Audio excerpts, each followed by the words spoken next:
Absolute value is something you probably saw in arithmetic. It comes complete with its own special symbol consisting of two vertical bars which tell you take the absolute value of whatever is inside these bars. But what does absolute value do? Perhaps you remember that it makes things positive. So the absolute value of positive 3 just stays the same, positive 3.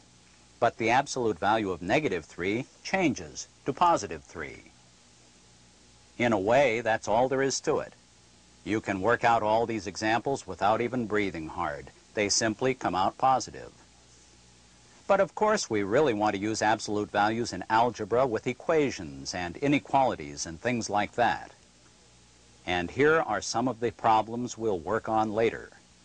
But right now, we need an algebra definition for absolute value. And here it is. It looks strange, but it's right. Take a moment now and think about it.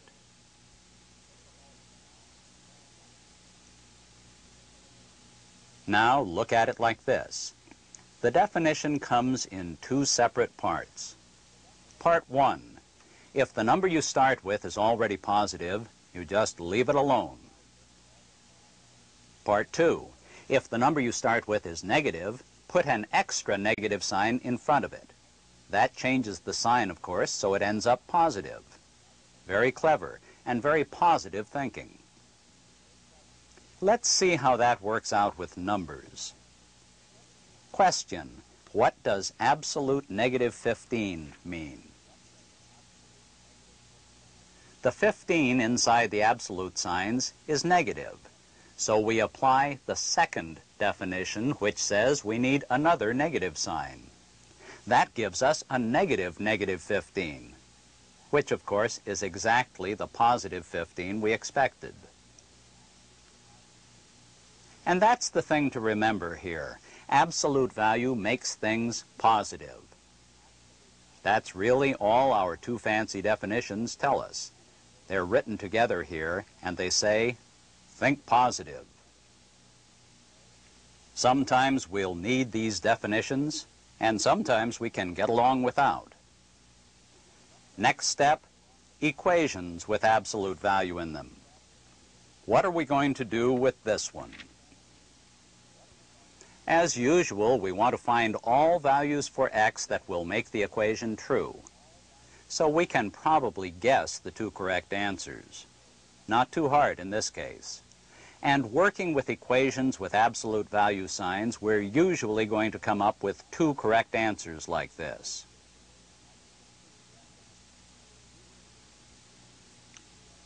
That might tell us that there ought to be a shortcut pattern for absolute value.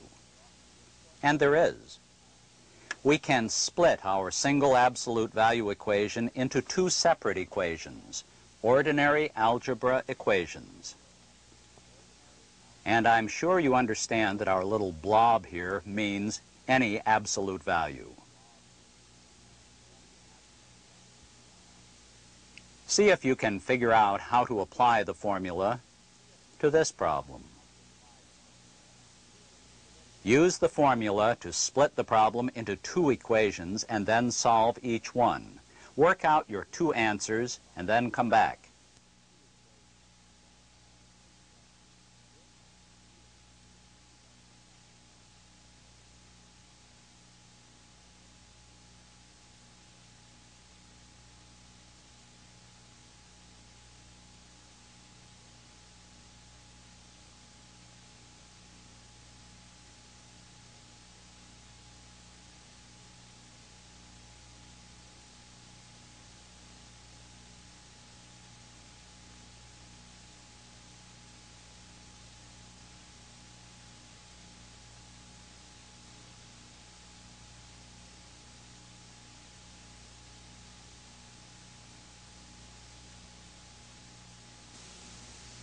The formula says, in absolute value, blob equals p and blob equals negative p.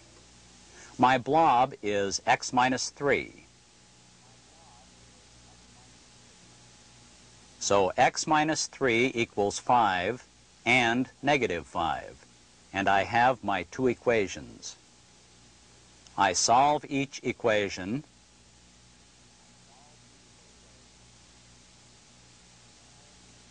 and I get my two answers. Now I draw a picture of my answers, and the graph shows me something interesting. Each of the 2 points I have found is exactly 5 units away from 3. That seems to tell me something about how absolute value might be used. So I'm not surprised to find that one of the applications of absolute value is about distance, where I'm interested in the size of the distance, but not in the direction or sign. This equation is a formula which shows how that works. Study the picture for a few moments and you'll see how the value b points out distance in 2 directions at once.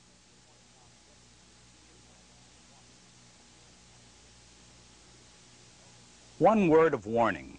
Notice that to use our shortcut, we have to start with the right shape, like the top equation here, with the absolute value all by itself. So we start to solve the problem on the bottom by rewriting it to get the absolute value on its own, like this. The shape is right, the absolute value is by itself on the left, and it's ready for you to plunge in and see if you can complete the problem. So go ahead and try it. Be careful with signs on the right-hand side.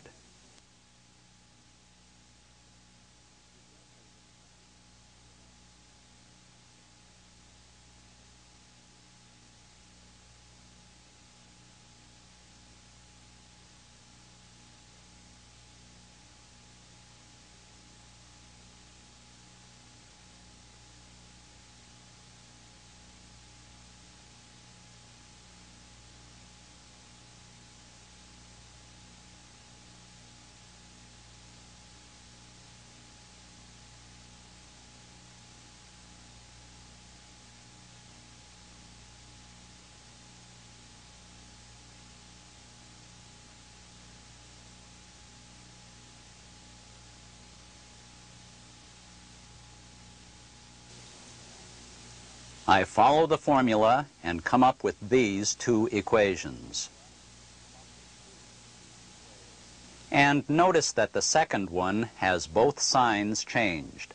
That's your old friend, the distributive law, at work. Then I'm ready to solve the 2 linear equations as usual. And it looks like I have my 2 answers.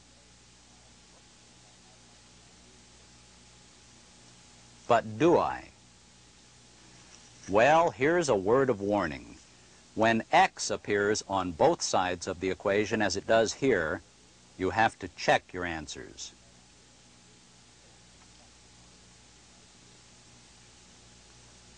I do that here, and neither of my answers checks out. They're not correct. This equation has no solutions. What can we say about that? We can say, sometimes it happens that way. Now let's go back to some problems that are a little more ordinary. What do you suppose happens if we have an inequality instead of an equation? Well, let's take a look. And let's try to translate these 2 kinds of inequality, less than and greater than. We'll start with an easy example in the form of an equation. This problem is asking for points at a distance of 3 units from the origin.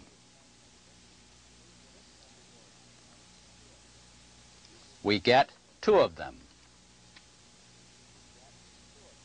If we change to an inequality like this, we're asking for points whose distance from the origin is less than 3 units.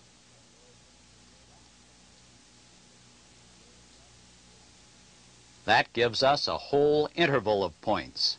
X can be any number between -3 and 3.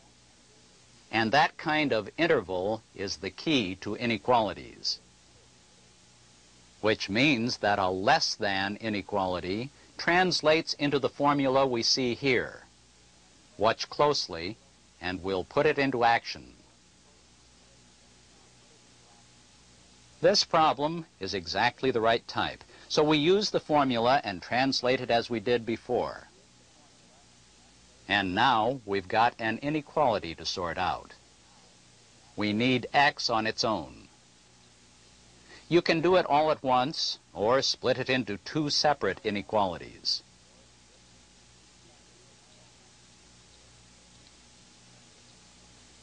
Go ahead and finish it now.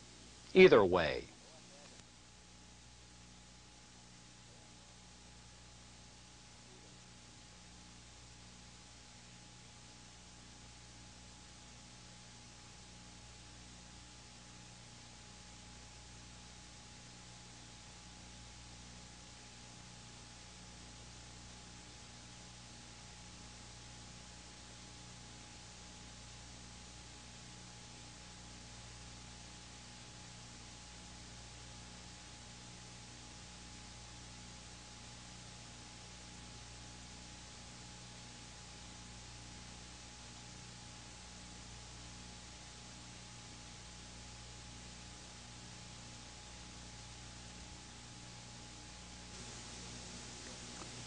I choose to do it all at once.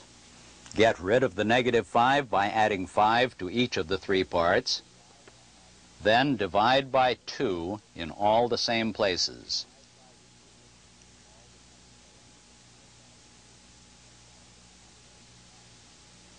That leaves x alone in the middle.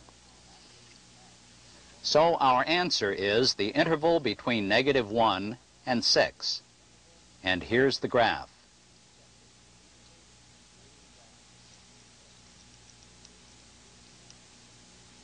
Now suppose that we made one change in the problem, to include equality. How would that change the answer? You can see it here, where the answer says less than or equal to, and it shows up on the graph as the two solid dots, including -1 and including 6. Just what we'd expect. The last case we have to look at is greater than inequalities. Again, let's start with an easy one.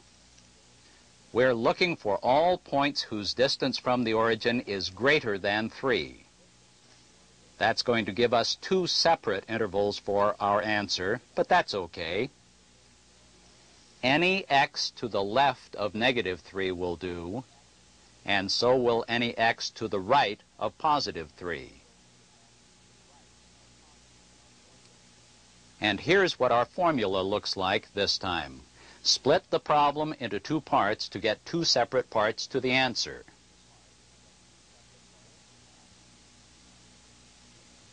X can be in either one of them. Just as before, you have to be careful that you start with exactly the right shape. Otherwise, it doesn't work. And if variables appear on both sides, be sure to check your answers by substitution. Here's a picture that sums up our three shortcut formulas.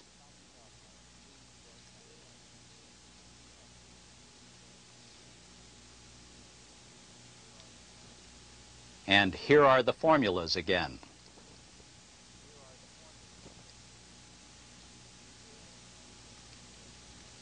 Use these to take absolute value problems and translate them into easier equations or inequalities. What you really need right now is to practice with a few more of these. Before you go, take a crack at this one. First, get it into the right shape to apply one of the three translation formulas, and then work it out all the way to your two-part answer.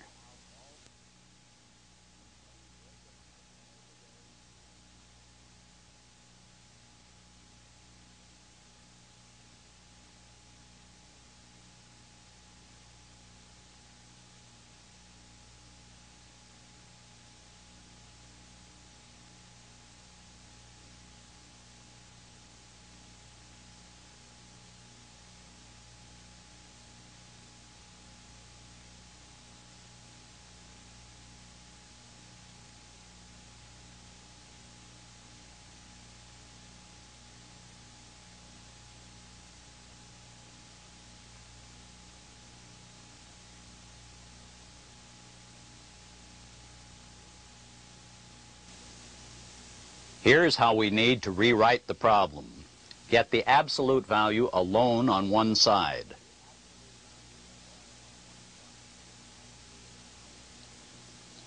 Now it matches one of our shortcut formulas. So we translate into two inequalities. We solve the two inequalities separately.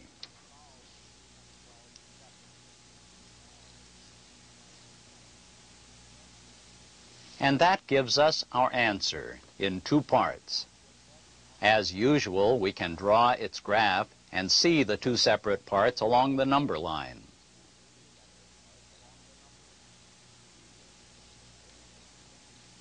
Before you stop, you'll want to check your textbook for more information and for more problems to do for practice. Do some right away to keep in touch with what we just covered. Good luck.